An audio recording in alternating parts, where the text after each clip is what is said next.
कृष्ण। जय राधा माधव कुंज बिहारी।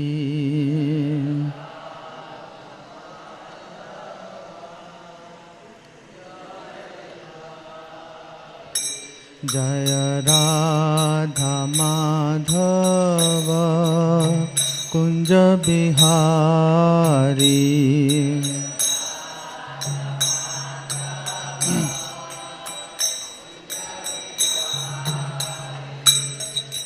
गोपी जन वल्लभ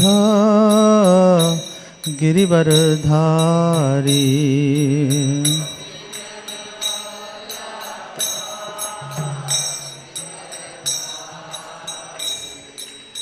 गोपी जन वल्लभ गिरिवरधारी।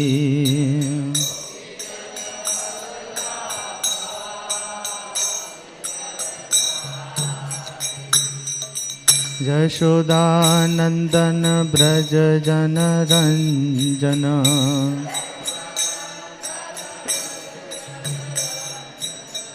यशोदानंदन ब्रज जन रंजन।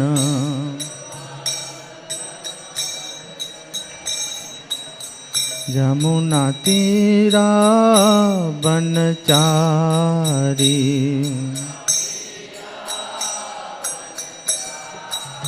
यमुना तीरा बनचारी।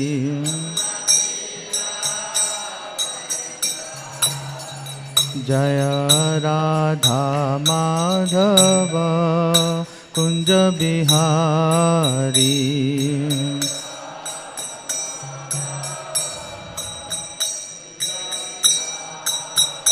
जय राधा माधव राधा माधव राधा माधव। जय राधा माधव।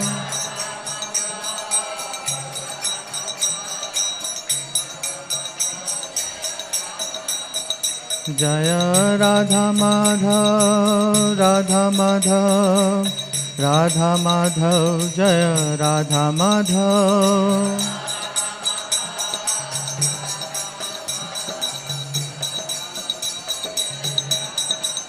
जय जय प्रभुपाद प्रभुपाद प्रभुपाद। जय प्रभुपाद।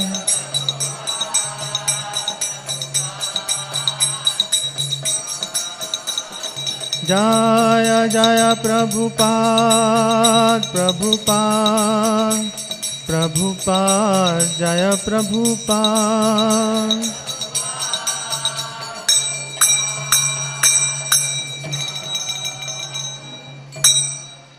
जय विष्णुपाद परमहंस परिव्रजकाचार्य अष्टोत्तरशत।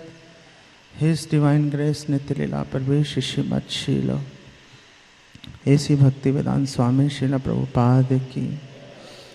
जय विष्णुपाद परमहंस परिव्रजकाचार्य अष्टोत्तरशत। हिज डिवाइन ग्रेस नित्य लीला प्रविष्ट श्री श्रीमद शील भक्ति सिद्धांत सरस्वती ठाकुर गोस्वामी श्रील प्रभुपाद की। अनंत कोटि वैष्णव वृंद की नामाचार श्रील हरिदास ठाकुर की। प्रेम से कहो श्री कृष्ण चैतन्य प्रभु नित्यानंद श्री अद्वैत गदाधर शिवासदि गौर भक्त वृंद की। श्री ललिता विशाखा राधा कृष्ण गोप गोपी को श्याम कुंड राधा कुंड गिरी गोवर्धन की। मथुरा वृंदावन धाम की। मायापुर नवदीप धाम की। जगन्नाथपुरी धाम की। गंगा माई जमुना माई की। वृंद देवी तुलसी महारानी की। ताय गौर प्रेमानंदी। सभी भक्तों की जय जयकार हो। सभी भक्तों की जय जयकार हो। सभी भक्तों की जय जयकार हो। All glories to Shri Guru and Shri Gauranga. All glories to you Srila Prabhupada.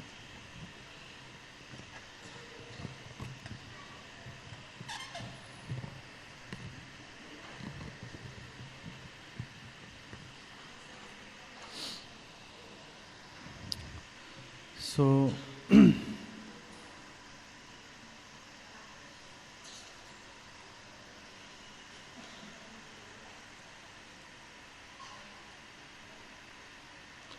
सो हम लोग चैतन्य चरितामृत आधि लीला 17वें अध्याय के प्रयार 301 से 304 पर चर्चा करेंगे।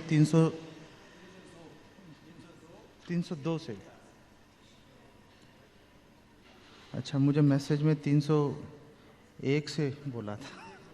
हाँ, मुझे लग तो रहा था कि हो गया होगा, लेकिन अब मैसेज था तो हम 302 से 304 के ऊपर बात करेंगे। तो 304 यहाँ पर लिखा है, तो हम अब इन्होंने 301 जीतामित्र प्रभु ने काट दिया है श्लोक। अब सोच रहा हूँ करूँ क्या चलो देखते हैं। सो मैं 302 और 303 में पढ़ देता हूँ और उसका शब्दार्थ उसका बोल दूंगा अर्थ। 304 मिल के पढ़ लेंगे, ठीक है। तिह श्याम बंशी मुख गोप विलासी, इह गौर कभु द्विज कभुता सन्यासी। अनुवाद। कृष्ण लीला में भगवान का वर्ण सांवला है। वे बंशी बजाते हुए ग्वाल बाल की तरह आनंद मग्न रहते हैं। अब वही व्यक्ति गौर वर्ण धारण करके कभी ब्राह्मण के रूप में लीला करते हैं और कभी सन्यासी के रूप में। अतएव आपने प्रभु गोपी भाव धरी, ब्रजेंद्र नंदन कहे प्राणनाथ करी। अनुवाद। इसलिए स्वयं भगवान गोपी भाव धारण करके अब नंद महाराज के पुत्र को हे मेरे प्राणनाथ, हे मेरे प्रिय पति कहकर संबोधित करते हैं। अब ये 304 नंबर प्रयार है, तो आप सब मेरे पीछे दोहरा सकते हैं। सई कृष्ण सई गोपी परम विरोध, अचिंत्य चरित्र प्रभुर अति सुदुर्बोध।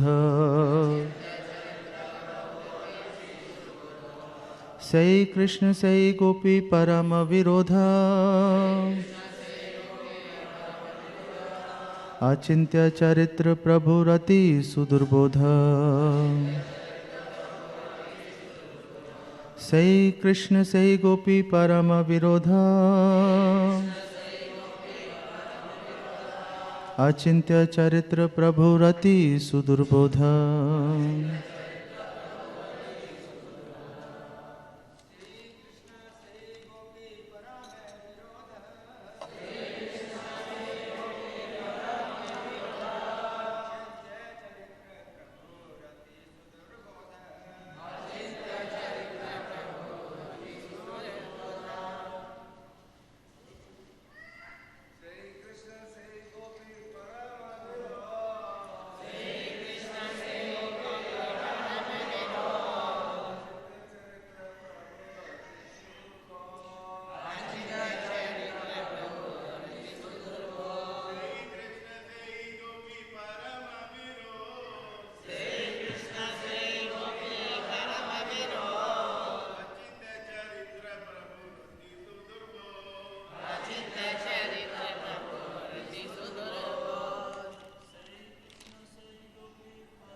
माता जी।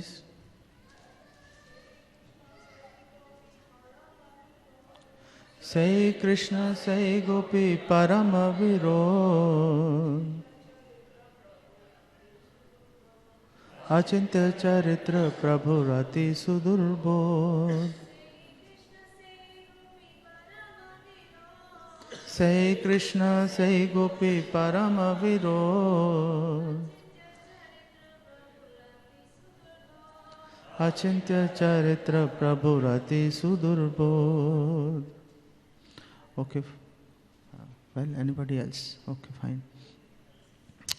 सो इसका शब्दार्थ इस प्रकार है, सई कृष्ण वही कृष्ण, सई गोपी वही गोपी, परम विरोध अत्यंत विरोधी, अचिंत्य अकल्पनीय, चरित्र चरित्र।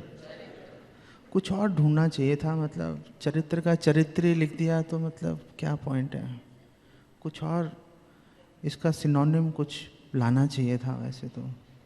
प्रभुर भगवान का अति अत्यंत सुदुर्बोध समझने में कठिन। तो इसका अनुवाद और तात्पर्य श्रीला प्रभुपाद के द्वारा। श्रीला प्रभुपाद की वे कृष्ण हैं, फिर भी उन्होंने गोपी भाव धारण किया है। ऐसा क्यों है? यही तो भगवान का अचिंत्य चरित्र है, जिसे समझ पाना अत्यंत कठिन है। तात्पर्य, कृष्ण द्वारा गोपियों की भूमिका स्वीकार किया जाना किसी भी संसारिक गणना की दृष्टि से निश्चित ही विरोधाभास है, किंतु महाप्रभु अपने अचिंत्य चरित्र के कारण गोपियों की तरह कर्म कर सकते हैं और साक्षात कृष्ण होते हुए भी कृष्ण विरह का अनुभव करते हैं।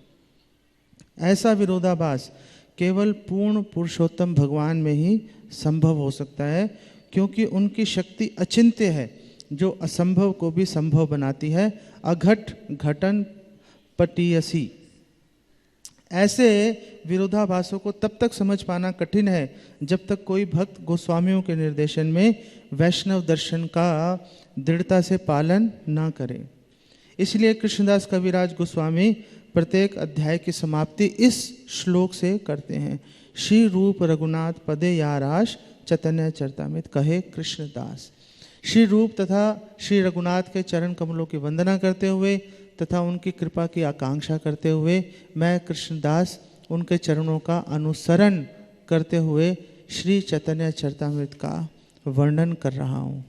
श्री नरोत्तम दास ठाकुर का गीत है, रूप रघुनाथ पदे हई बे आकुति, कबे हम बुझिबो से जुगल प्रीति।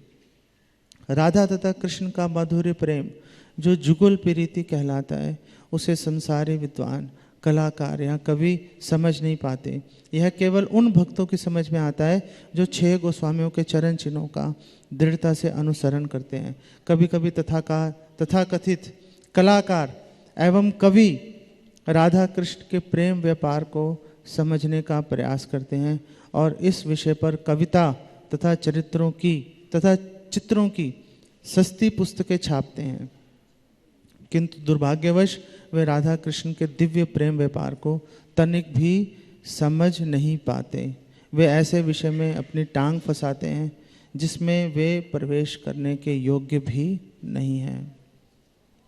आजानुलंबित भुजो कनकावदातो संकीर्तनैक पितरो कमलायताक्षो विश्वम्बरो द्विजवरो युग धर्म पालो वंदे जगत प्रिय करो करुणावतारो वंदे श्री कृष्ण चैतन्य नित्यानंद सहोदितो गौड़ोदय पुष्पवंतो चित्रो छंदो तमोनुदो। पंचतत्वात्मकं कृष्णं भक्त रूप स्वरूपकं भक्तावतारम भक्ताख्यम नमामि भक्त शक्तिकम। श्री कृष्ण चैतन्य प्रभु नित्यानंद श्री अद्वैत गदाधर शिवासदि गौर भक्त वृंदा। हरे कृष्णा कृष्णा कृष्णा हरे हरे, हरे राम राम राम हरे हरे। नमो विष्णुपादाय कृष्ण प्रेष्ठाय भूतले श्रीमते भक्ति वेदांत स्वामिनिति नामिने नमस्ते सरस्वती देवे गौरवाणी प्रचारिणे निर्विशेष शून्यवादी पाश्चात्य देश तारिणे।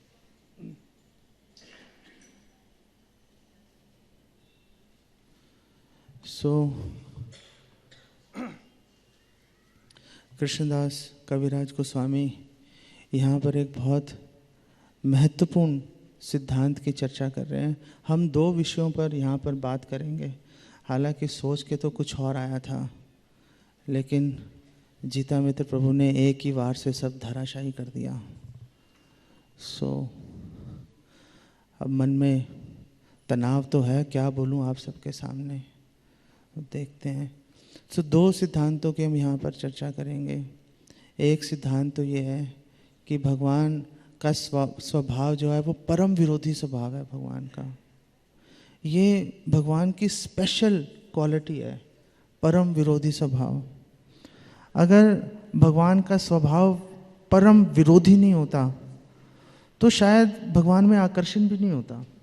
भगवान की जो आकर्षण की मुख्य जो कारण है उनमें से एक कारण यही है, परम विरोधी स्वभाव। और क्यों भगवान ने ये परम विरोधी स्वभाव का प्रदर्शन किया? इससे भगवान एक तीर से दो निशाने भगवान साधते हैं। पहला तो भगवान जो अश्रद्धालु हैं, जिनकी भगवान में श्रद्धा नहीं है, जो भगवान से ईर्ष्या करते हैं, उनको वो भगवान अपने से दूर कर देते हैं उनको। हाँ, इस संसार में करोड़ों लोग हैं जो इसी दुविधा में पड़े हुए हैं कि भगवान राम ने सीता का त्याग कर दिया, उन पे केस कर दो। हाँ, या भगवान राम, भगवान कृष्ण जो हैं वो, भगवान तो खैर बोलते नहीं, कृष्ण युद्ध से भाग गए, रण छोड़ के भाग गए, या चोरी चकारी करते थे। तो भगवान एक तीर से कई निशाने करते हैं, उनको दूर कर दिया और भगवान उसी तीर से अपने भक्तों के हृदय को भेदते हैं। अपने भक्तों के हृदय को भेद कर उनके अंदर ऐसे रस प्रवाहित कर देते हैं, निवेशित कर देते हैं कि भक्त के लिए ना तो जीते रहते बनता है, ना मरते बनता है। चैतन्य महाप्रभु ने इसकी तुलना की, इस रस की, जो भगवान का सर्व आकर्षक रस है, इसकी तुलना उन्होंने तपते हुए गन्ने से की। जैसे चैतन्य महाप्रभु ने कहा कि मेरे हाथ में ये तपता हुआ गन्ना आ गया, तप्त इक्खु, ये एकदम जल रहा है ये गन्ना। मैंने अपने होठों से छुआ, मैंने अपने हाथों से पकड़ा, हाथ जल गए, होठों से लगाया, होठ जल गए। उसका मैंने जो है रस खींच के मेरी ज़बान पे लगा, ज़बान जल गई। अंदर उसको मैंने पिया उस रस को, तो अंदर जहाँ जा गया वहाँ वहाँ मेरे शरीर को जलाया जा रहा है। तो छोड़ते क्यों नहीं? तो छोड़ क्यों नहीं रहे? बोले इतना स्वादिष्ट है कि छोड़ते नहीं बन रहा, इतना स्वादिष्ट है कि छोड़ नहीं पा रहा मैं इसको। अब चाहे जल जाए, चाहे कुछ भी हो जाए, इस इतने स्वादिष्ट रस को, इसका रसपान मैं करता रहूँगा, इसको छोड़ने की मुझ में क्षमता नहीं है। और कृष्णदास कविराज गोस्वामी ने अंत लीला में चैतन्य महाप्रभु के इस विरोधाभासी जो भाव हैं इसको प्रकट किया कि जैसे दो सेनाएं आपस में लड़ रही हैं और उनकी लड़ाई के अंदर चैतन्य महाप्रभु का शरीर जर्जर हो रहा था। ऐसा दिखने में लग रहा था कि चैतन्य महाप्रभु बहुत दुख में, बहुत पीड़ा में है, लेकिन वास्तव में वो सबसे महान सुख का, आनंद का अनुभव कर रहे थे। तो ये अचिंत्य है, ये अचिंत्य है। कृष्णदास कविराज गोस्वामी कह रहे हैं कि अचिंत्य है, ये समझा नहीं जा सकता। तो अब क्या करें? अब क्या करें? ये अचिंत्य है, तो क्या हम कभी भी इसको समझ नहीं पाएंगे? क्या समझने का कोई तरीका नहीं है?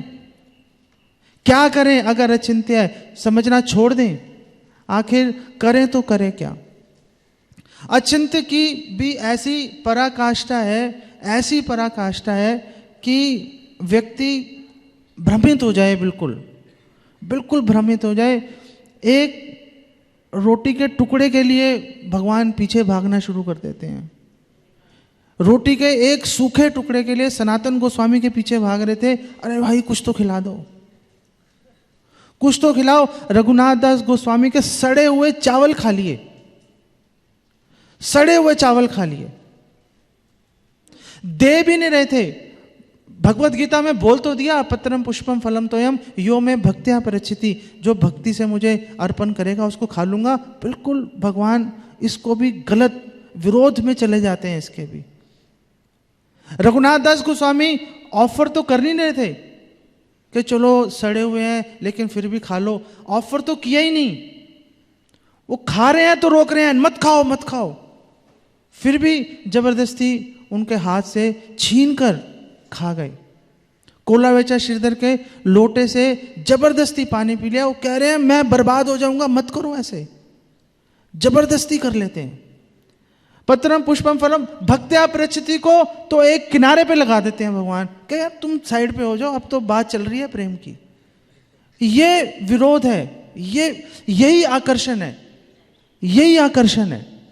अगर ये आकर्षण नहीं होता, और ये जो आकर्षण है ये प्राण है, ये भक्तों का भक्ति का प्राण है। अगर ये नहीं होता तो पता नहीं हम मंदिर में टिक भी पाते या नहीं टिक पाते।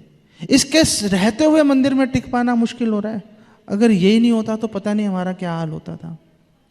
ये अचिंत्य है। यही अचिंत्य विरोधी भास दिखाने के लिए भगवान कृष्ण ने, और इन विरोधी भाषों, विरोधी जो स्वभाव है, इनके द्वारा भगवान भक्तों का मन तो संतुष्ट करते ही हैं, उनका गुणगान भी करते हैं। इसी अचिंत्य परम विरोधी भाव के चलते भगवान ने माधवेंद्रपुरी श्रीपाद की महिमा को बढ़ाया। और ये जो चंदन यात्रा हम मना रहे हैं, जीता मित्र प्रभु ने कहा आज आखिरी दिन है, ये चंदन यात्रा दो चीज़ों का प्रतीक है। भगवान के जो परम विरोधी स्वभाव है भगवान का, और दूसरा भगवान किस तरह से अपने भक्तों को कष्ट में डालकर उनकी महिमा बढ़ाते हैं। भगवान ने, अगर आप शास्त्र उठा के देख लो, पुराण पढ़ लो, कुछ भी कर लो, भगवान ने कभी किसी को सुख से, कि बहुत सुख देते देते देते भौतिक दृष्टि से उनको महिमा उनकी नहीं बढ़ाई। भगवान ने अपने भक्तों को कष्ट में डाला। क्यों भगवान अपने भक्तों को कष्ट में डालते हैं? ये दिखाने के लिए कि देखो ये इसकी निष्ठा है, ये इतना निष्ठावान है मेरा भक्त कि कुछ भी कर दूंगा, कुछ भी कर दूंगा, इसकी श्रद्धा मुझ में कम नहीं होगी। चैतन्य महाप्रभु ने वो श्रद्धा प्रकट की। आश्लिष्य व पादराम पे नष्टु माम अदर्शनान मर्मताम करोतु वा यथा तथा व विदधातु लंपटो मत प्राणनाथस्तु स्वयंनापदा। आप कुछ भी कर लो, कुछ भी कर लो, आप ही मेरे प्राणों के नाथ रहोगे। मेरी आपके चरणों में जो श्रद्धा है, जो रति है, लेश मात्र भी घट नहीं सकती। आप घटा नहीं सकते, आप में ताकत नहीं है। आप बहुत बलशाली हो, आप कुछ भी कर सकते हो, लेकिन मेरे हृदय में जो आपके लिए प्रेम है उसको आप घटा नहीं सकते। अगर आप में ताकत है वो घटा कर दिखा दो। बिलमंगल ठाकुर ने तो यही बोला था भगवान कृष्ण को, हाथ छुड़ा के जा रहे थे।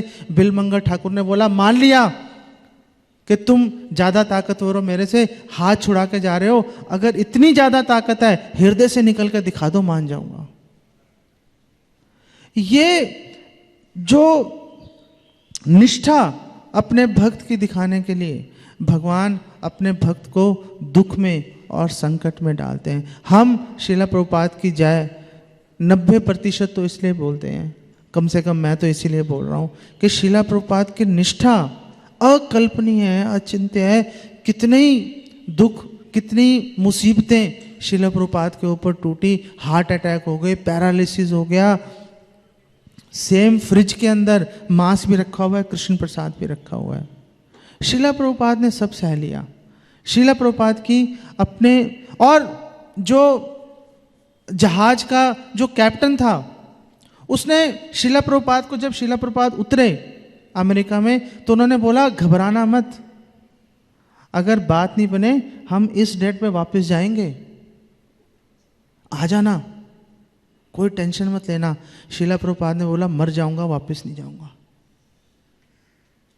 तुम्हारे इस जहाज में वापस नहीं जाऊंगा मैं। ये निष्ठा अपने भक्त की दिखाने के लिए भगवान संकट में डालते हैं। यही कारण है भगवान राम ने भरत जी को इतने संकट में डाल दिया। पूरी अयोध्या भरत जी के खिलाफ हो गई, पूरी अयोध्या। दशरथ जी ने बोल दिया कैकेयी को कि तू और तेरा बेटा मुझे पानी अर्पण मत करना, तर्पण मत करना मेरा। शांति शांति बनाए रखो, बैठे रहो, कहाँ जाओगे? क्या है भार? कुछ भी नहीं है। जन्म मृत्यु जरा व्याधि में फंसे हुए हो, पड़े रहो यहीं पर, ठंडक भी है, बाहर कुछ नहीं है। हाँ तो पता नहीं क्या बोल रहे थे यार हम। दशरथ जी ने बोल दिया, दशरथ जी ने कह दिया कि देखो तर्पण मत करना। भगवान राम ने माता सीता को बोल दिया कि देखो मैं तो जा रहा हूं, मैं तो जा रहा हूं, एक काम करना कि कुछ भी हो जाए भरत के सामने कभी मेरी प्रशंसा मत करना। भगवान राम सीता माता को ये आदेश देकर चलने लगे थे। वो तो सीता माता ने रोक दिया और ऐसी ऐसी बातें बोली, आप बोलोगे कि कैसे बोल सकता है कोई व्यक्ति ऐसी बातें। अब वो क्या बातें बोली थी वो आपको पढ़ना पड़ेगा, उसके लिए अभी आपको बताऊंगा नहीं वो, लेकिन आप पढ़ोगे आप बोलोगे यार ऐसी भी लड़ाई होती है। हाँ, ऐसे लड़ाई होती थी क्या भगवान राम और सीता माता के बीच में? तो बड़ी कमाल की लड़ाई है, हमने तो देखी नहीं ऐसी लड़ाई अपने घरों में। ऐसे ऐसे वचन बोल दिए थे सीता माता ने इस डर से कि मुझे छोड़ के ना चले जाएं। लक्ष्मण जी तो बोल रहे थे कि आप बैठो, मैं अभी जरा आपका रास्ता साफ करके आता हूँ, अभी भरत को मार के आता हूँ। भरत जी स्नान करने जाते थे नदी में, अयोध्या के लोग पत्थर मारते थे। क्या भरत जी ने अपनी सफाई दी? क्या भरत जी ने अपनी सफाई दी? जटायु जी बहुत महान है, मैं मानता हूं। जटायु जी मतलब अगर भरत जी 5 सेवन के आचार्य हैं, देव हैं रामलीला में, तो जटायु जी आत्मसमर्पण के अधिष्ठाता देव हैं रामलीला के अंदर। लेकिन जटायु जी ने भी भगवान राम को स्पष्टीकरण दिया। उन्होंने, भगवान राम ने बोला तूने तो नहीं खा लिया सीता को मेरी, तो है भी गिद्ध। तो जटायु जी ने अपना स्पष्टीकरण दिया था उनको, नहीं ऐसा नहीं है, मैं तो लड़ते लड़ते जो है रावण से बचाने के चक्कर में मैंने कोशिश की, लेकिन रावण छीन के ले गया। तो स्पष्टीकरण दिया। भरत जी ने तो स्पष्टीकरण भी नहीं दिया। और स्पष्टीकरण देना तो दूर की बात है, भरत जी तो ये सोच रहे थे मैं तो कुल का कलंक पैदा हो गया। और भरत जी ये सोच रहे थे कि मैं जा तो रहा हूं चित्रकूट में भगवान राम को मनाने के लिए, कभी ये उन्होंने सुन लिया कि मैं आ रहा हूं तो कभी छोड़ के ना चले जाए वहां से, क्या मुंह लेके उनके सामने जाऊंगा। इतने संकट में भगवान अपने भक्तों को डालते हैं। लेकिन अगर भगवान भरत जी को ऐसे संकट में नहीं डालते तो कैसे भरत जी की महिमा का पता चलता? ऑल्टर में तो भरत जी है भी नहीं, जो राम दरबार है उसमें तो भरत जी है ही नहीं। ये भरत जी की महानता है। और भरत जी की इस महानता को भगवान राम ने स्वीकार किया। जब विभीषण भगवान राम के पास आया था शरण लेने के लिए, तो उसने बोला मैं रावण का भ्राता हूं। तो भ्राता शब्द से भगवान राम को लक्ष्मण का स्मरण नहीं हुआ था, भ्राता शब्द से भगवान राम को भरत जी का स्मरण हुआ था। तो भगवान जब तक अपने भक्तों को संकट में नहीं डालते, उनको ऐसी सेवा उनसे नहीं ले लेते, तब तक भक्तों की महिमा के बारे में अंदाजा लगाना मुश्किल हो जाता है। जैसे भगवान की लीलाएं अचिंत्य हैं, भगवान का स्वभाव अचिंत्य है, ऐसे भक्तों के भी, जो किस भक्त के हृदय में कितनी भक्ति कितनी निष्ठा छुपी है उसको उजागर करने के लिए, उसको प्रकट करने के लिए भगवान उनको तरह तरह के संकटों में डालते हैं, उनसे अलग अलग की सेवाएं लेते हैं। और ये चंदन यात्रा उसी का प्रतीक है। जो चंदन यात्रा है ये दिखाने के लिए कि भगवान कुछ भी बोलेंगे सेवा के लिए, भक्त कभी भी ना नुकुर नहीं करता। भक्त भगवान की सेवा के लिए अपना सर्वस्व न्यौछावर करने के लिए हमेशा तैयार रहता है। तो मैं ये बात कर रहा था कि अगर भगवान का स्वभाव अचिंत्य है, अगर भक्तों का स्वभाव अचिंत्य है, तो आखिर समझे कैसे इसको, कैसे समझ सकते हैं? तो श्रील प्रभुपाद इस प्रयाण के जो व्याख्या है इसके अंदर बोल रहे हैं श्री रूप रघुनाथ पदे यार आश, चैतन्य चरितमृत कहे कृष्णदास। हर अध्याय के आखिर में कृष्णदास कविराज गोस्वामी इस श्लोक को बोल रहे हैं। ये श्लोक, ये प्यार हम सब पढ़ते हैं, लेकिन हम लोग समझ नहीं पाते इसको।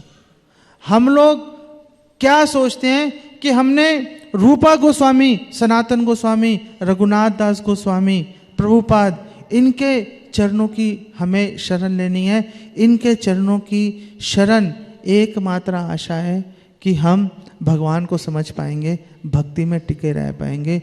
वास्तव में ये बात बिल्कुल गलत है, ये बात बिल्कुल गलत है। और यही कारण है कि भक्त जुड़ते भी हैं और छोड़ के भी चले जाते हैं। तो क्यों गलत है? तो उस गलती का, वो जो गलत है, जो दोष है, उसका उत्तर इस प्रश्न में छुपा हुआ है कि रूप गोस्वामी, सनातन गोस्वामी, रघुनाथ दास गोस्वामी, गौर निताय, राधा कृष्ण, इनकी शरण अगर लेंगे, इनके चरणों की शरण लेंगे, तो लेंगे कैसे? क्या तरीका है हमें रूप गोस्वामी, सनातन गोस्वामी, रघुनाथ दास गोस्वामी के चरणों की शरण लेने का? क्या तरीका, ऐसा क्या करें कि उनकी शरण मिल जाए? ये प्रश्न का उत्तर हमें क्योंकि ठीक से पता नहीं रहता, इसीलिए हम खुद भी टेंशन में आ जाते हैं, दूसरे लोगों को भी टेंशन में डाल देते हैं, और धीरे धीरे कई बार ऐसा होता है कि भक्त जो है वो भक्ति को छोड़ के चला जाता है, क्योंकि उसके पास इस प्रश्न का उत्तर नहीं होता। हम लोगों ने भगवान की शरण लेनी है, रूप गोस्वामी, सनातन गोस्वामी की शरण लेनी है, प्रभुपाद की शरण लेनी है, लेकिन शरण लेने के माध्यम दो हैं। एक तो आपके गुरु हैं, और दूसरे जो आपके इर्द गिर्द बहुत ही साधारण दिखने वाले वैष्णव हैं, वो हैं। अगर हमने रूपा गोस्वामी, सनातन गोस्वामी की शरण लेनी है, तो पहले जो हमारे आसपास के वैष्णव हैं, पहले उनकी शरण लेनी पड़ेगी, उनके साथ अच्छा व्यवहार करना पड़ेगा, उनके साथ संबंध बनाने पड़ेंगे, उनकी सेवा करनी पड़ेगी। उनकी सेवा के माध्यम से, उनको प्रसन्न करके हम धीरे धीरे उनके आशीर्वाद से हम आगे बढ़ेंगे, और बढ़ते बढ़ते पूर्ववर्ती आचार्यों की शरण ले सकते हैं। इसके अलावा कोई व्यवहारिक मार्ग नहीं है, कोई व्यवहारिक मार्ग नहीं है पूर्ववर्ती आचार्यों की शरण लेने का, भगवान की शरण लेने का। कई लोग जिनको ये बात समझ में भी आ जाती है कि हाँ, भक्तों के साथ संबंध होने चाहिए। रूपा गोस्वामी ने भी बोला है कि जो केवल भगवान के शरण लेने की बात करता है वो कनिष्ठ अधिकारी है, जो वैष्णवों के साथ संबंध बनाता है वो मध्यम उत्तम अधिकारी बन जाता है। वो बात हमारे दिमाग में हमने पढ़ लिया, तो हम भक्तों के साथ संबंध बनाने की कोशिश करते हैं। लेकिन वहाँ पर भी एक समस्या है, हम भक्तों के साथ संबंध बनाते हैं अपनी शर्तों पर। ये समस्या इतनी भयंकर है कि हम लोग सोचते तो हैं कि हम वैष्णव सदाचार का पालन कर रहे हैं, हम वैष्णव के साथ संबंध बनाने की कोशिश कर रहे हैं, लेकिन समस्या है कि हम अपनी शर्तों पर वैष्णव के साथ संबंध बनाने की कोशिश करते हैं। इसीलिए कभी भी अच्छे संबंध नहीं बन पाते। इसीलिए जो हमारे संबंध हैं हमेशा, क्या शैलो को क्या बोलेंगे, हाँ,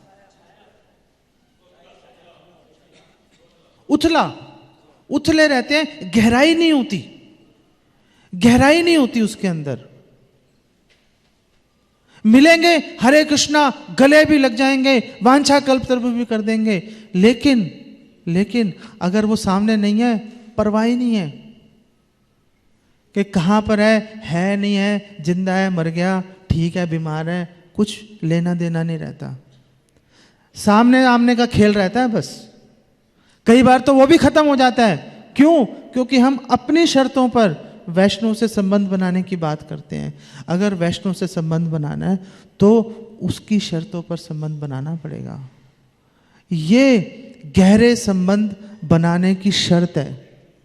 अगर हमें किसी वैष्णव से अच्छे संबंध बनाने हैं तो उसकी शर्तों पर बनाओ, उसकी शर्तों पर हम संबंध बनाएंगे। उसको क्या अच्छा लगता है, उसको क्या बुरा लगता है, ये समझकर अगर हम उस वैष्णव से अगर व्यवहार करेंगे तो आप देखोगे कि वैष्णव के साथ आपके संबंध कितने मधुर, कितने अच्छे और स्थायी संबंध बन जाएंगे, स्थायी संबंध बन जाएंगे।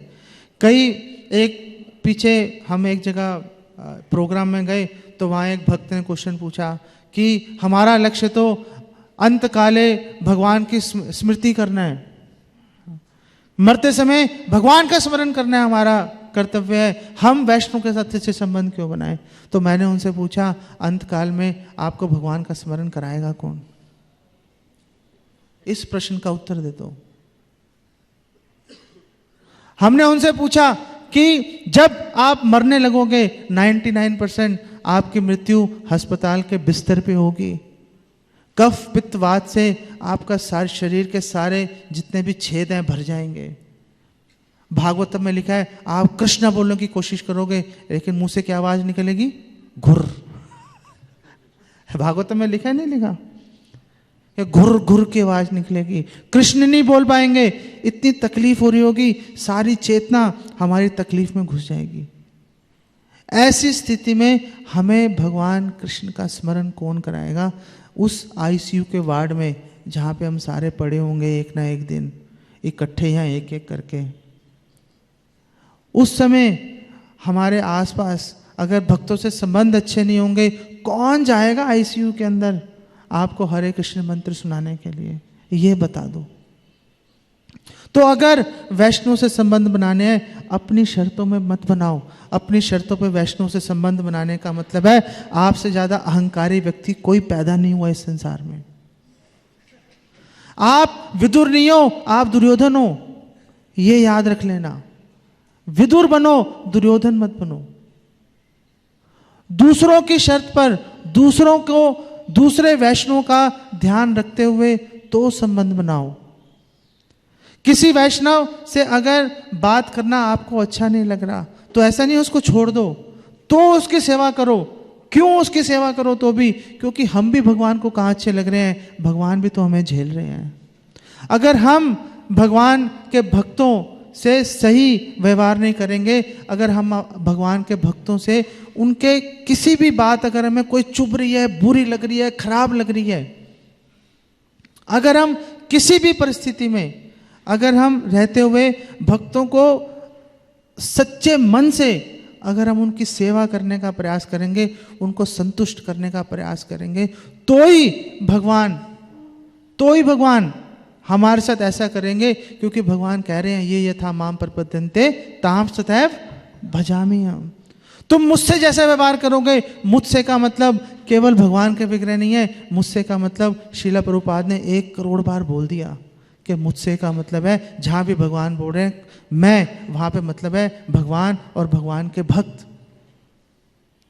तो हम जैसा भगवान के भक्तों के साथ व्यवहार करेंगे वैसा ही भगवान हमारे साथ व्यवहार करेंगे। अगर हम अपने आसपास, अपने इर्द गिर्द रहने वाले भक्तों की कमियों को, उनकी गलतियों को क्षमा करके, भूल के उनके साथ मिलकर आगे बढ़ने की कोशिश नहीं करेंगे, हमारे साथ कोई ऐसा नहीं करेगा। अगर हम चाहते हैं कि लोग हमारी गलतियों को भूल जाएं, लोग हमारे स्वभाव को क्षमा करके हमें प्रोत्साहन देते रहें, तो पहला कदम हमें उठाना पड़ेगा। पहला कदम हमें उठाना पड़ेगा। हमें भक्तों की कमियों को नज़रअंदाज करके जैसा भी हो उनकी सेवा करनी पड़ेगी, उनके साथ संबंध बनाने पड़ेंगे। ये मतलब है कि रूपा रघुनाथ पदे यार आश, उनके चरण कमलों की शरण जो आशा है हमारी, वो गोल है हमारा, लेकिन करना कैसे है, वहाँ तक पहुँचना कैसे है? वहाँ तक पहुँचने का केवल यही एकमात्र तरीका है। अगर आप सोचते हो कि कोई और तरीका है तो गलत फहमी है, अपने पैर पे कुल्हाड़ी मारने के बराबर है। ऐसे मत करना। भक्तों के साथ संबंध बनाओगे तो हम भक्तों के अचिंत्य स्वभाव को समझ पाएंगे, अपने पूर्ववर्ती आचार्यों के अचिंत्य स्वभाव को समझ पाएंगे और उनके कृपा के द्वारा हम चैतन्य महाप्रभु के अचिंत्य स्वभाव को समझ पाएंगे। हरे कृष्णा। यहीं पे मैं विराम देता हूँ और मैं जीता मित्र प्रभु से प्रार्थना करता हूँ उनके चरणों में कि वो कुछ टिप्पणी करें इसके ऊपर। हरे कृष्णा। बहुत बहुत धन्यवाद। तो प्रभु जी ने जो शिक्षाएं दी हैं वो बहुत ही उपयोगी हैं हम लोगों के लिए, क्योंकि हम लोग भक्तों के समाज में रहते हैं। तो आज की प्यार में जो कृष्णदास कविराज कहते हैं परम विरोध, कि बहुत बड़ा विरोध है। क्या विरोध है?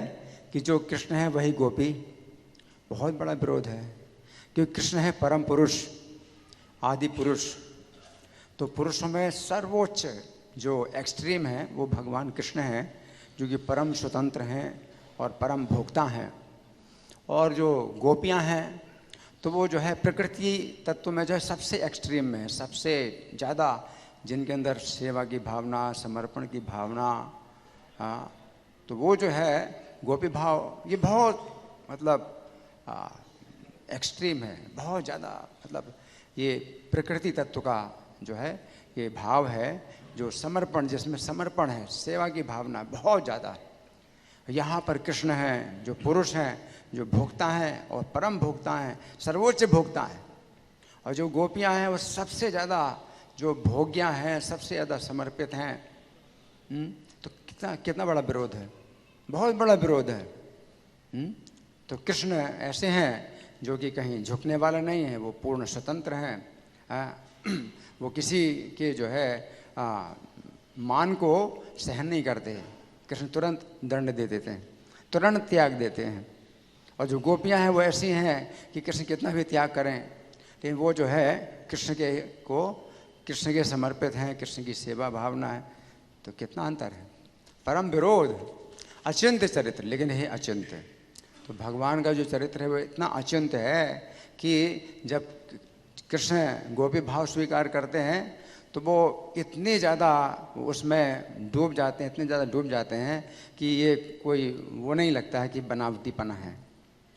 तो उनका जो भाव है वो गोपी भाव जब चैतन्य महाप्रभु स्वीकार करते हैं तो उस गोपी भाव में कितना उनका जो है वो होता है, शरीर परिवर्तन हो जाता है। शरीर का जो है, जो हाथ हैं, पैर हैं, उनके जोड़ खुल जाते हैं, कितना विकृत हो जाता है शरीर। तो ये सब जो है चैतन्य महाप्रभु ने जब आस्वादन किया तो वो जो है उनकी ऐसी मतलब हुई दशा जो कि गोपियों की भी नहीं हुई।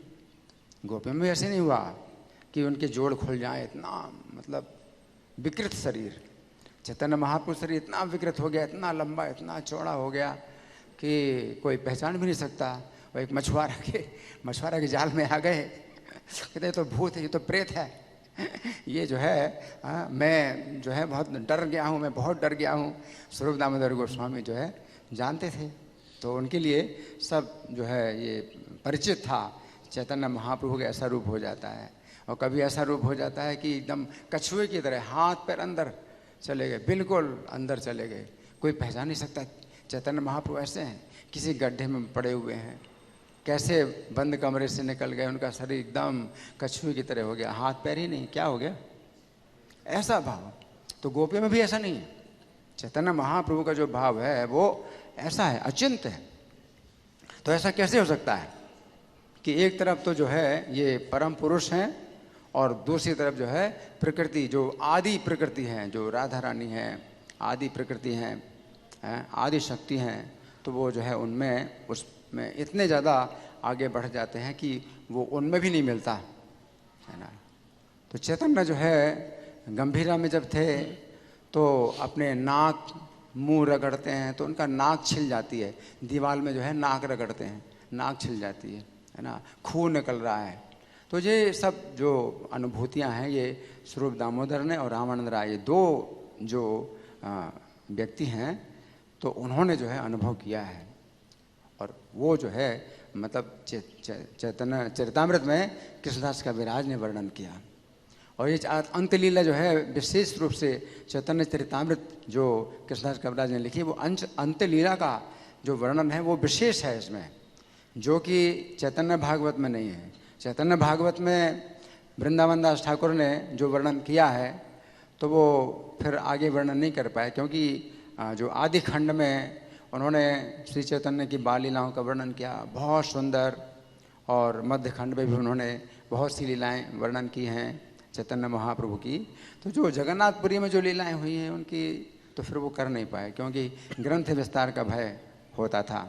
जितने भी लेखक होते हैं उनको ग्रंथ विस्तार का भय। अभी ग्रंथ विस्तार का कोई भय नहीं है, क्योंकि आजकल किताबों की बाइंडिंग होती है, प्रिंटिंग होती है, तो ग्रंथ विस्तार का कोई भय नहीं है। पहले ग्रंथ विस्तार का बहुत भय होता था, क्योंकि अलग अलग खंडों में बना नहीं सकते हैं, सब हाथ से लिखे हुए कागज़ हैं, उनको बाइंडिंग नहीं हो सकती है। तो सब लेखक जो है उनको ग्रंथ विस्तार का बहुत भय होता था कि वो सब जो है लूज पेपर होंगे, कैसे उठाएंगे, वो जो है उठाने में बहुत भारी हो जाएगा। तो कोई देख करके ही कहेगा कि भाई ये तो बड़ा भार है मेरे लिए, उठाने के लिए बड़ा भार है।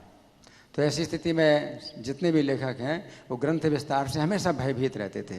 तो वृंदावन दास ठाकुर ने चैतन्य भागवत में जो है ग्रंथ विस्तार के भय से ये लीलाओं का वर्णन नहीं किया। और भक्तों को जो है बड़ी इच्छा होती थी सुनने की, चैतन्य भागवत कई बार सुन लिया, लेकिन अब जो है उनकी बड़ी इच्छा है कि चैतन्य महाप्रभु की लीलाएं 18 साल जो हुई जगन्नाथपुरी में, और उनका जो विरह भाव है वो कैसा है, क्या हो सकता है, तो उसका जो है कैसे वर्णन करेंगे। तो रघुनाथ दास गोस्वामी भी शरीर छोड़ना चाहते थे वृंदावन में आकर के, कि चैतन्य महाप्रभु छोड़ के चले गए, आप जीने से क्या लाभ।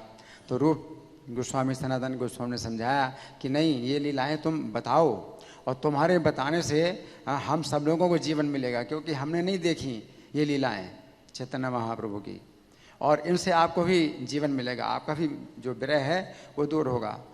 तो बड़ा अच्छा जो है रास्ता निकाला, रघुनाथ दास गोस्वामी का भी विरह भाव दूर हुआ। तो रोज़ एक प्रहर का मतलब 3 घंटा, रोज़ 3 घंटा रघुनाथ दास गोस्वामी ये लीलाएं सुनाते थे। 18 साल तक रहे चैतन्य महाप्रभु के साथ में रघुनाथ दास गोस्वामी, और उन्होंने जो है स्वरूप दामोदर गोस्वामी की सेवा में थे, तो उनको भी जो है अवसर मिलता था चैतन्य महाप्रभु के इस चरित्र को देखने के लिए। तो इस प्रकार से रघुनाथ दास गोस्वामी ने बताई, और कृष्णदास कविराज ने उसका लाभ उठाया। तो कृष्णदास कविराज ने फिर जो है अंत लीला में उसका वर्णन किया है। तो ये जो है विशेष चैतन्य चरितामृत का जो महत्व है वो विशेष है, क्योंकि चैतन्य महाप्रभु के वो भाव जो है उन्होंने लिखे हैं कृष्णदास कविराज ने, जो कि वैसे किसी को नहीं पता चलता, कोई नहीं जानता। और ये अचिंत चरित्र है, क्योंकि वो चीज़ है ही नहीं है कि भाई कोई अभिनय करे, कोई नकल करे तो ऐसा हो जाए। ये नकल करने से, अभिनय करने से हो ही नहीं सकता ऐसा। कैसे शरीर ऐसा हो जाएगा, कितना बड़ा शरीर, कोई पहचान नहीं पाए। वो मछुआरा कहता है वो तो प्रेत है, वो जो है देखने से ही वो लग जाता है शरीर में, इतना डर गया, वो प्रेत है। स्वरूप दामोदर गोस्वामी कहते हैं मैं प्रेत को झाड़ना जानता हूँ, तो 2 चपत लगाई, अब तुम्हारा प्रेत दूर हो गया। और फिर बाद में जब आए और जो है दिखाया, तो वो मछुआरा कहता है ये चैतन्य महाप्रभु नहीं, मैं तो जानता हूँ, मैं तो देखता हूँ। स्वरूप दामोदर गोस्वामी कहते हैं कि चैतन्य महाप्रभु ही हैं। और फिर चैतन्य महाप्रभु के पास जाके कीर्तन किया, कुछ इसी प्रकार से कुछ किया, तो जब होश में आए तो शरीर बिल्कुल सामान्य हो गया, जैसा था वैसे ही शरीर हो गया, बिल्कुल सब जोड़ जुड़ गए, जितने जोड़ खोले हुए थे सब जुड़ गए, है ना। और फिर चैतन्य महाप्रभु क्या कहते हैं कि तुम लोगों ने मुझे क्यों बुला लिया, मैं तो वृंदावन में था और भगवान कृष्ण की लीलाओं का दर्शन कर रहा था, और वहाँ भगवान जो है गोपियों के साथ कैसा जो है रस ले रहे थे, मैं तो उसका दर्शन कर रहा था, तुम लोगों ने मुझे क्यों बुलाया। जबकि पूरी रात उनका शरीर पानी में रहा, और जो है पूरी शरीर में मिट्टी मिट्टी हो गई थी, और शरीर भी जो है बिल्कुल सफ़ेद पड़ गया था। तो ऐसा था। तो फिर रूप गोस्वामी बताया कि आप तो ऐसी हालत में थे, आप तो समुद्र में थे। तब चैतन्य महाप्रभु पता चला कि अरे मैं पानी में था। तब उनको याद आया कि हाँ मैं पानी में कूद गया था। तब उनको भी याद आया है कि मैं पानी में कूद गया था। और पानी में कूद गए थे यमुना समझ करके, और अब कृष्ण की लीला में चले गए। यमुना में जो है भगवान कृष्ण जो है गोपियों के साथ कैसे जो है लीलाएं कर रहे हैं, मधुर लीलाएं कर रहे हैं, तो वो वर्णन कर। मैं तो उधर था, मैं तो कृष्ण की लीलाओं का दर्शन कर रहा था, मधुर लीलाओं का दर्शन कर रहा था, है ना। तो इस प्रकार का जो चरित्र है ये चैतन्य चरितामृत वर्णन है, अचिंत्य है ये, और ये अचिंत्य है। भगवान अगर आस्वादन करना चाहें गोपी भाव का तो वो जो है आस्वादन कर सकते हैं, क्योंकि ये भी उनका पुरुषार्थ है। क्योंकि परम पुरुष हैं तो उनके पास जो है वो ऐसी शक्ति है कि वो भी भाव जो है जो उनके अंदर नहीं है और वो कभी जानते भी नहीं हैं तो भी आस्वादन कर सकते हैं, उनकी अचिंत्य शक्ति है। हरे कृष्ण। जीतामृत प्रभु जी का बहुत धन्यवाद। आप में से किसी का अगर कोई प्रश्न है तो हरि बोल।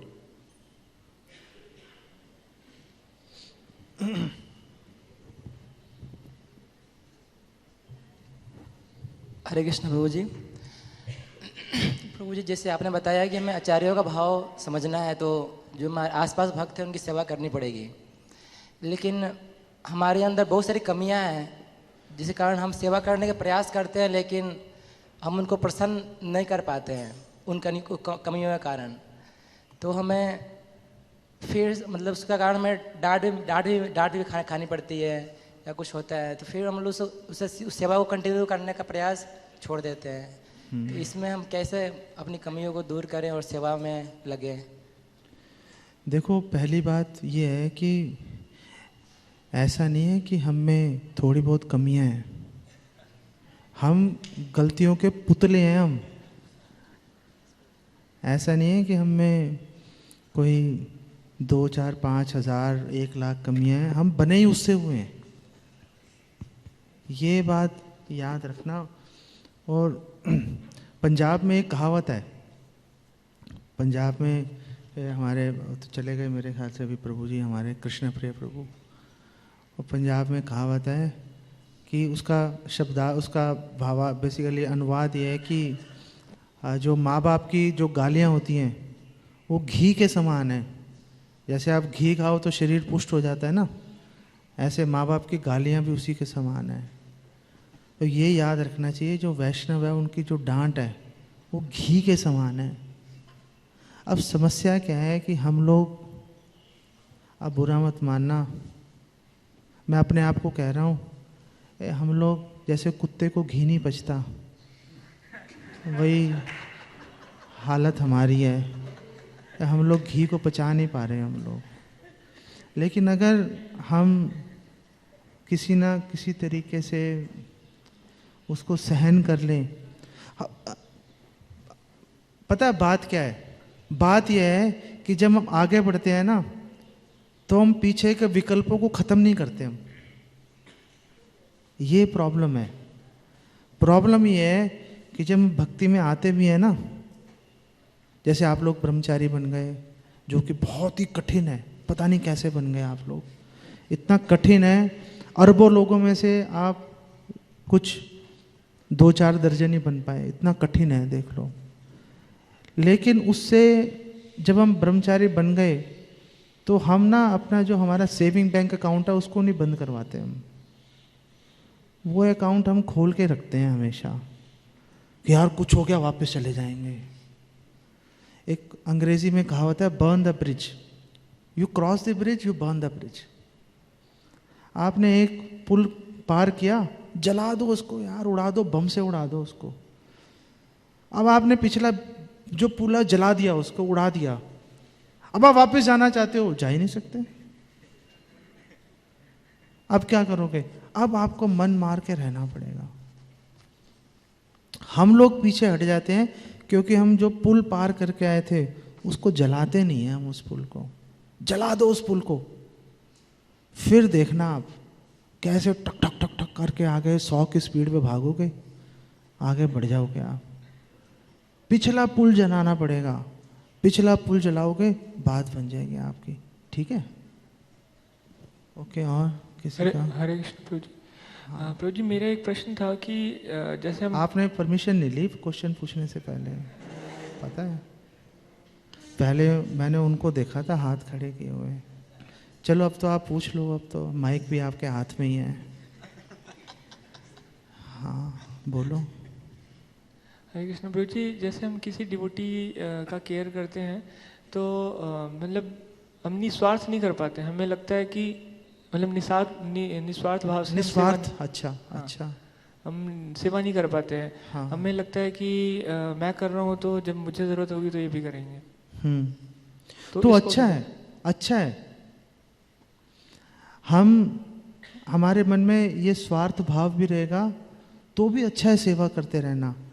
प्रश्न ये नहीं है कि हम अपने स्वार्थ पे फोकस करें, प्रश्न ये है कि हम सेवा पे फोकस करें।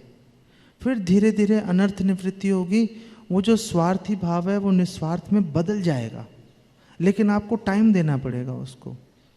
हम लोग जब भक्ति में आए थे, कम से कम मैं तो आया था, वो स्लोगन पढ़ लिया था, चैंट एंड बी हैप्पी। पता नहीं कहाँ पर है वो चैंट एंड बी हैप्पी, है ना? है। अब उस समय हमें पता नहीं था ना रूपा गोस्वामी सनातन गोस्वामी क्या कर रहे हैं, नहीं तो। और भक्ति शुरू भी मुमुक्षु से होती है, मोक्ष की आशा से शुरू होती है भक्ति, ठीक है ना? तो अच्छा है, शुरू करना अच्छा है, करते रहना अच्छा है। धीरे धीरे धीरे धीरे वो जो स्वार्थ है वो निस्वार्थ में परिवर्तित हो जाएगा। अगर करेंगे नहीं फिर तो स्वार्थी बने रहेंगे हम। क्यों? क्योंकि हम इसको छोड़ देंगे, किसी भौतिक काम में लग जाएंगे, फिर उससे अनर्थ निवृत्ति नहीं होगी। लेकिन वैष्णव की सेवा से अनर्थ निवृत्ति हो जाएगी, तो हमारा जो स्वार्थ है धीरे धीरे घटता जाएगा, खत्म हो जाएगा वो, ठीक है? अभ्यासेन तु कौन्तेय वैराग्येन। अभ्यास करते रहो, पढ़ते रहो ग्रंथों को, नॉलेज लेके आओ, वैराग्य लेके आओ, धीरे धीरे बात बन जाती है। पहले दिन से नहीं होगा, लंबा प्रोसेस है। और भगवान की दया से आप लोग जवान भी हो, अभी हमारी तरह नहीं है और लटक गए। अब कब मर जाएंगे पता नहीं है, वो तो खैर आप लोगों का भी पता नहीं है, लेकिन चलो लेकिन चलो जवान तो हो। अच्छा, आपका प्रश्न था। हरे कृष्ण प्रभु जी, बहुत बहुत धन्यवाद। आपने स्पिरिचुअल एडवांसमेंट के लिए जो भी कीज़ बताया कि कैसे हम जो रूपानुगाज का जो मीनिंग्स है, आपने बहुत अच्छे से बताया कि कैसे हम भक्तों की इनिशियल स्टेज में हमें क्या करना है, एटलीस्ट भक्तों की जो सेवा है वो प्रारंभिक है। अगर वहाँ से अगर सेवा शुरू करते हैं तब जाके हम रूप रघुनाथ के जो षड गोस्वामी वृंद के जो फुट स्टेप है तो हम पालन कर पाएंगे, ब्लेसिंग द वैष्णवास।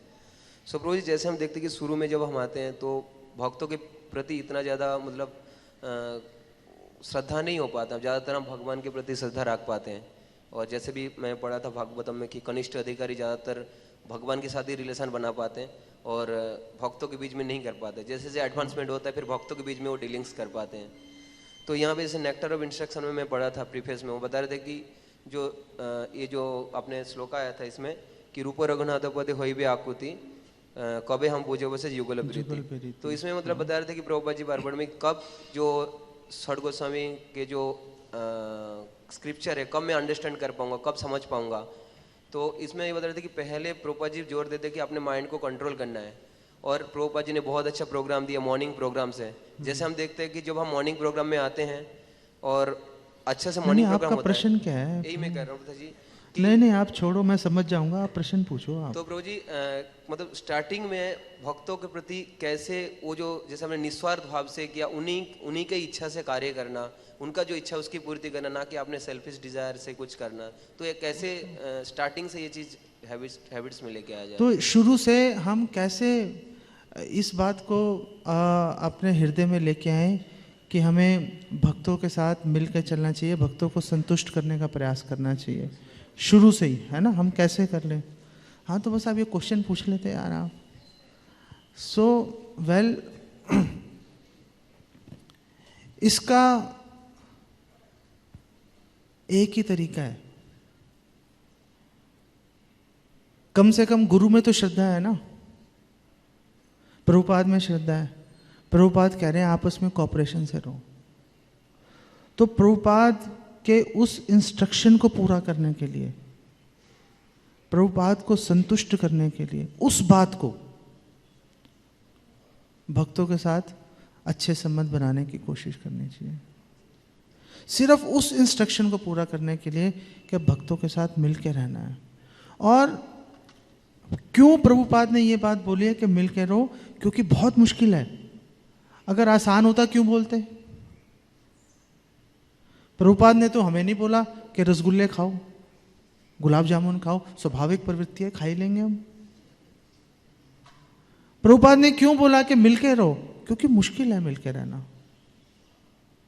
उसके लिए हमें परिश्रम करना पड़ेगा, प्रयास करना पड़ेगा।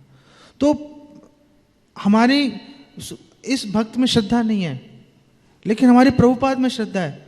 तो प्रभुपाद को लक्ष्य करके इस भक्त को प्रसन्न करो। आप समझो बात?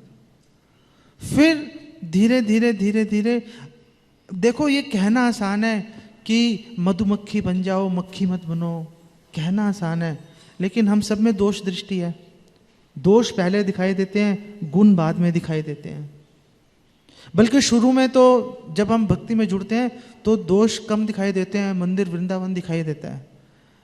पता नहीं धीरे धीरे ऐसा ज्ञान चक्षु खुलता है कि चारों तरफ दोष ही दोष दिखाई देते हैं। एक बार, ये करीब 17-18 साल पहले की बात बता रहा हूँ, तो यहाँ पे शायद जन्माष्टमी का उत्सव था। तो मैं यहाँ पे बैठा हुआ था कुछ भक्तों के साथ, खूब कीर्तन चल रहा था, अभिषेक चल रहा था। तो फिर हम कुछ भक्तों के साथ ये बाहर वहाँ पे चले गए, गरुड़ जी के पास। तो एक भक्त ने, बहुत सीनियर भक्त था, बहुत सीनियर भक्त, उसने बोला देखो ये कमी है, वो कमी है, ऐसा हो रहा है, वैसा हो रहा है।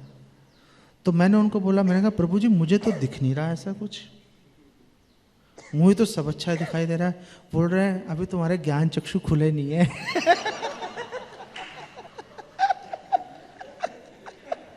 अभी, ओ थैंक यू, अभी तुम नए हो। अच्छा, हुआ भी ऐसा ही, हुआ भी ऐसा। अब ज्ञान चक्षु खुल गए मेरे 4-5 साल के अंदर। और मैंने कहा यार ये क्या कर रहा है, वो क्या कर रहा है, दिमाग खराब हो गया। मैंने कहा यार ये तो संसार से भाग के यहाँ आया था, यहाँ तो उससे भी बुरा हाल है।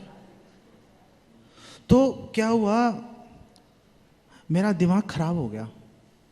भक्त ऐसे लग रहे थे कि सारे हिरण्यकशिपु बैठे हैं यहाँ पर, ऐसी हालत हो गई मेरी।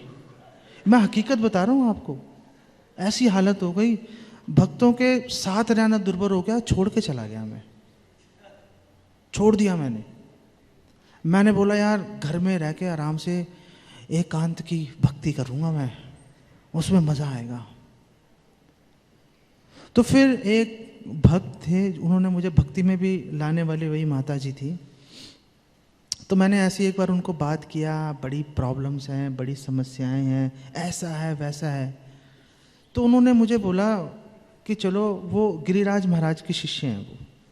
तो उन्होंने बोला तुम अपनी प्रॉब्लम्स ना उनको चिट्ठी लिख के भेजो, ईमेल लिखो, तो देखो क्या जवाब देते हैं वो।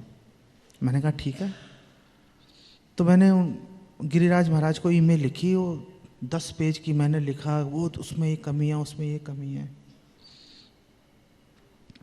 कई दिन बीत गए, 8, 10, 15 दिन बीत गए। तो महाराज का जवाब आया, गिरिराज महाराज का एक ही लाइन का जवाब था। उन्होंने कहा अच्छा ये बताओ, आप प्लीज़ ध्यान से सुनना। उन्होंने कहा ये बता दो कि अगर तुम दोबारा उस समाज में घुसना चाहोगे, क्या वो तुम्हें स्वीकार कर लेंगे? वो पढ़ के नीचे गिर गया मैं जमीन पर। मैंने कहा यार ये तो सोचा ही नहीं, मैं तो अपने बारे में सोच रहा था, वो ऐसा ही ऐसा है, वो मेरे बारे में क्या सोच रहे हैं वो तो मैंने कभी सोचा ही नहीं इस बारे में। फिर मैं उठा और भक्तों के समाज में क्या एक्सेप्ट नहीं किया मेरे को। कई साल लगा रहा मैं, कई साल, 7-8 साल लगा रहा। तो धीरे धीरे भक्तों ने मुझे स्वीकार किया।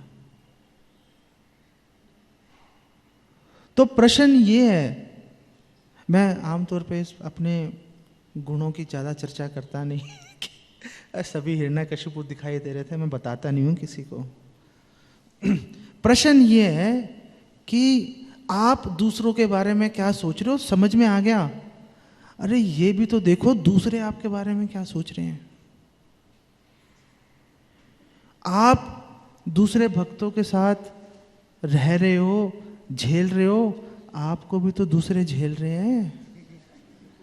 आप कौन से 16 कला संपूर्ण हो, आपको भी झेल रहे हैं। इस बात को, सिर्फ इस बात को याद रख के कि दूसरे हमें झेल रहे हैं, कृतज्ञ रहना चाहिए, कृतज्ञ रहना चाहिए। कृतज्ञ रहोगे, भक्तों के साथ हमेशा संबंध अच्छे बने रहेंगे। ठीक है, चलो 10 मिनट ज़्यादा हो गए। आप सबका धन्यवाद। चैतन्य चरितामृत की जय, श्रील प्रभुपाद की जय।